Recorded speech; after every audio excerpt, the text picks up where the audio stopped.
Yan mga idol, no. Tuturuan ko po kayo paano mag-adjust ng handbrake ng 4H F1, no. No. Ito po.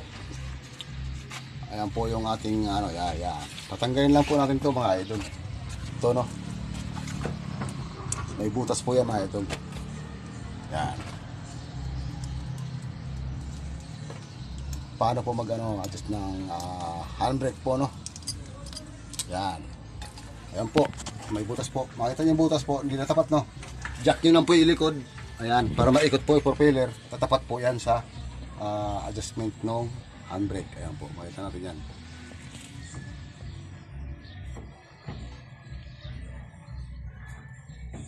Yun mga idol. Nakita nyo. Ayan, no. Yun. Natapat na mga idol, oh. Ayan. Hindi kasi natapat yung mga idol. Para matapat. Ayan.